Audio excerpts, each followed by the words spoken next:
Hey, it's Adam, your internet chess coach. This game is part of a segment of a full analysis video. If you want the full video, click the link below. Otherwise, stay tuned and watch this just single game. Flip the board versus Speed of Light. His rating is 2977. Let's go. This is played in real time. Okay, so Hikaru plays some version of potentially a gambit at the start and transforms it into a Benoni variation, which looks like it's going to turn to a check Benoni with pawn to d6. He's getting a closed structure out of the opening, which I find also quite interesting, rather than play for open games. d6, bishop g7, and h5. h5, quite surprising to me. Typically, before we have h5, I would myself, when I'm thinking about this position, look at what are the potential pawn breaks that black has, and black should aim for the move f5.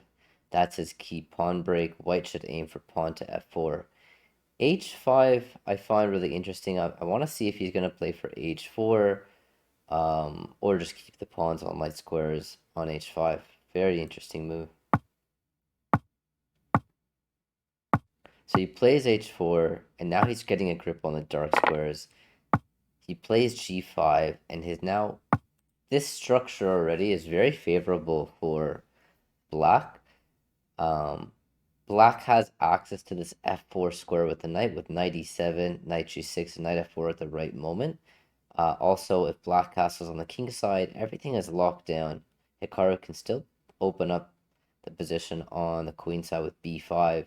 I think white's still doing really well. The knight on d1 now can come to e3 and then to f5, where black should definitely capture that knight or avoid it with very careful maneuvering.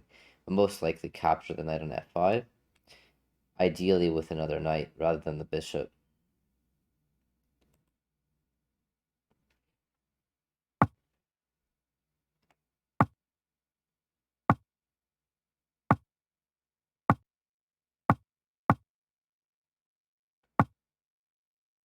Okay, very clock position. White's done a good job maneuvering that light squared bishop to improve it as well, stopping some queenside play. Knight's hitting the h3 pawn, and if he takes, Hikaru takes back with the e pawn, activating potentially the rook on the e file. Also, this square on e5 is really, really strong enough. A black knight can get there. All right, as we go along, try to anticipate the moves. I'll continue commentary, and I'll not pause it so much here.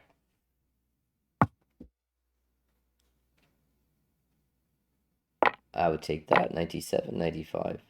Maybe a rook e8 first. Maybe we can get to play f3 as well, stopping white from playing f3. Okay, not a big deal. Queen d7. c4. Wow. Okay, queen c7.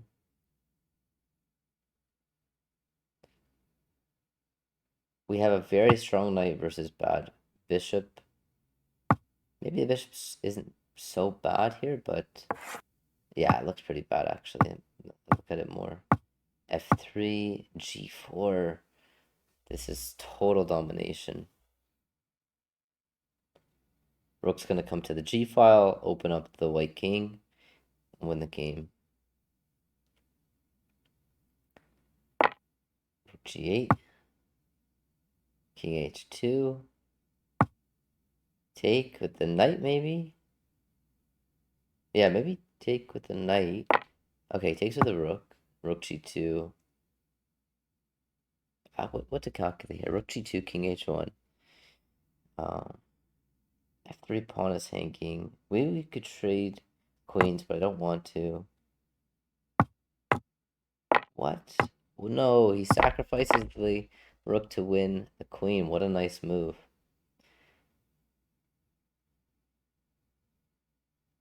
Okay, now How to infiltrate. Rook takes.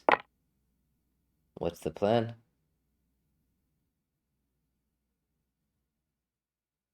You could go rook g8 and trade off the rooks, and then queen takes on e3, which should be winning. I think he goes for it. Yeah. Oh, he doesn't. Okay. Thought that would have been winning. Now the c4 pawn falls, but I guess you have just queen e5. Yeah.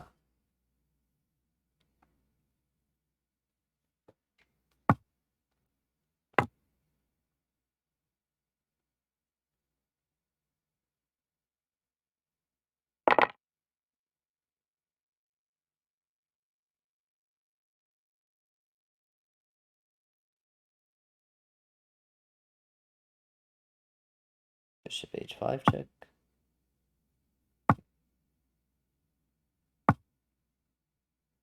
Takes. King g8.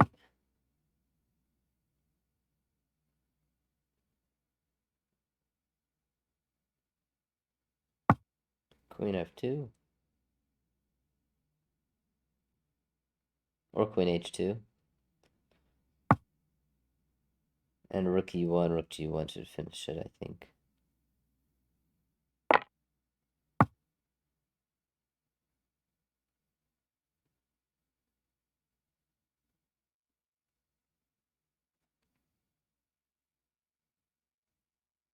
Yeah, in this position, his opponent resigned. So let's head over to the analysis of this game. And I uploaded all of these games to a study on Lichess. I haven't turned on the engine, analyzed them just yet. If you want to take a look at the games on Lichess, I'll put the link to the study at the bottom here. All right, so let's begin. Pawn d4, pawn c5. So this is called the old Benoni. White goes pawn d5, and black plays pawn to e5, getting a very close structure.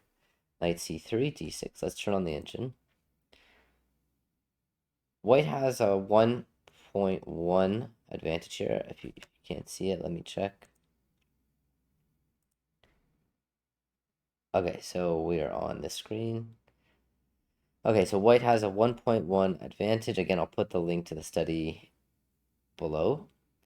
And white has a nice space advantage afforded by this pawn on d5. But the trouble white can come into is if he's not able to open up some lines with the space advantage, maybe he can't find a way to infiltrate.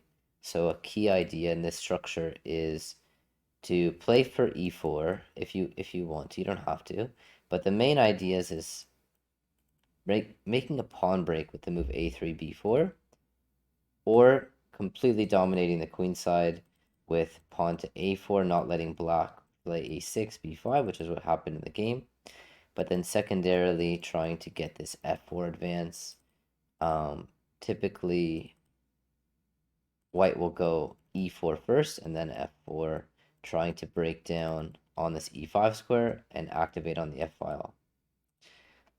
White wasn't able to achieve some pawn break like that, and let's see where that happens. So a6, a4, g6, g3, bishop g7, and I was very surprised by this move h5, but his idea is to play h4, and after g4, the f4 square becomes weak.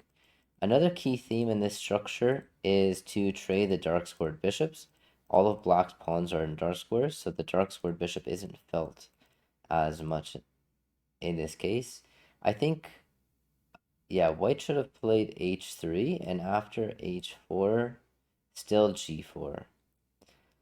Interesting how black is claiming a grip on the dark squares by this h4 move.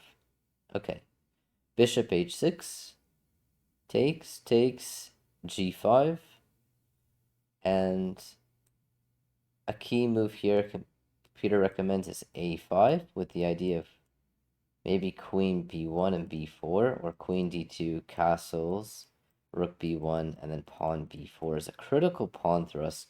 You can't play f4 anymore. It's completely locked down. The only way to open up lines is on the queen side, and the only move really that I see is this move pawn to b4. Knight to d1. I like this idea heading into the f5 square. f6, knight c3. Still completely fine for white. There's no serious advantage, but strategically, if white isn't able to open up the lines here, I think black's going to do some serious damage. Now, I thought the king could maneuver to h2 covering this. Hikaru was able to install the knight on e5, so maybe it's going to be a mistake to actually trade this knight. Let's see. So knight e2, the engine drops a little bit in evaluation, king f7 and takes, and black has the advantage. So white was not paying attention to his critical pawn break, maybe couldn't figure out a way to get it under good circumstances, and he missed that opportunity to, I think, here play a5. And after b5, you could take en passant, and after queen takes, the c4 square could be really strong for the bishop or the knight, and uh, then again, maybe pawn c3, pawn b4, or pawn b4 at the right moment. This would have been at least better than in the game. Okay, let's get to our position. Knight jumps in, and he makes a mistake. So after the game, we're going to go to our Excel file and point in the mistakes as well. Taking this way allowed some potential push, but already black is having a very nice, very comfortable position. I like this move, pawn c4. Getting access to the c5 square, also limiting the light squared bishop. Maybe not 100% necessary, but really forceful and dominating. Sure. Queen c7, rook a3, b5, castles, b4. Super strong move b4, stopping any opening of the queen side on white's terms. f3, g4.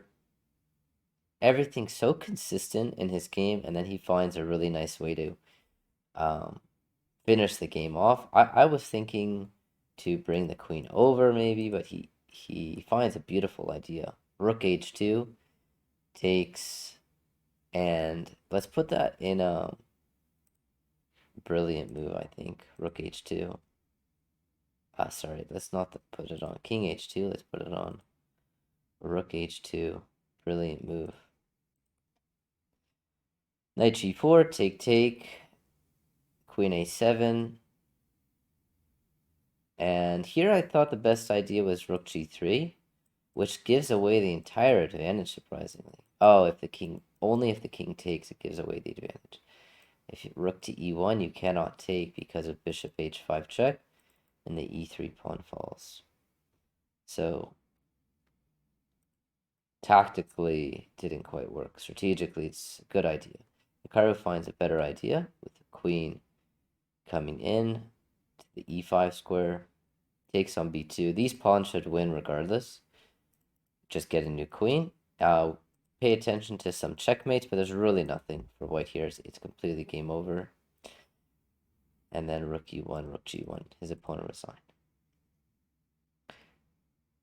All right, let's head over to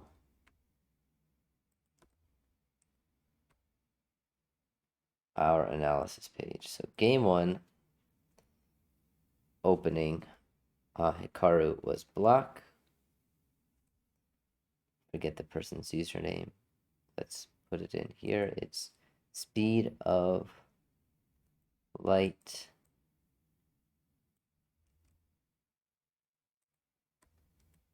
Speed of light. And I'll put Hikaru was black. For opening, I'll just put it here. It is the old Benoni. And a very close position. Okay, main reason for a win. Hikaru had a strong, let's say good knight. I mean excellent knight versus, probably excellent's better. Excellent knight versus poor bishop. and a tactical blow to win material.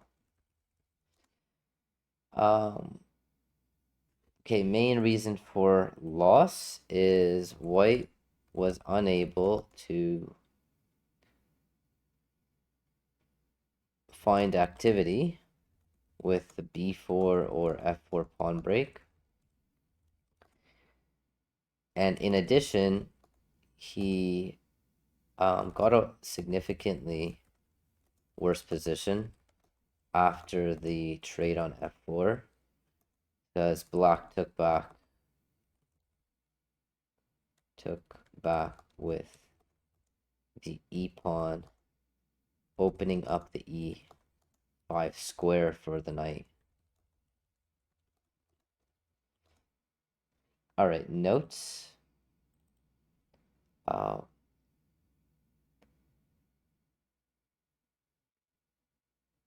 Black's technique with h5, h4 secured the grip on the dark squares. He traded dark squared bishops, which is favorable.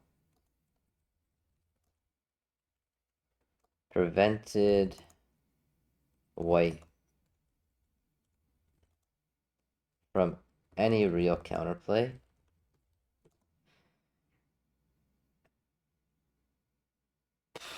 Yeah, he played just extremely consistent.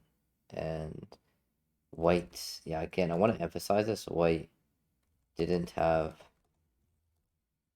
a single threat the entire game.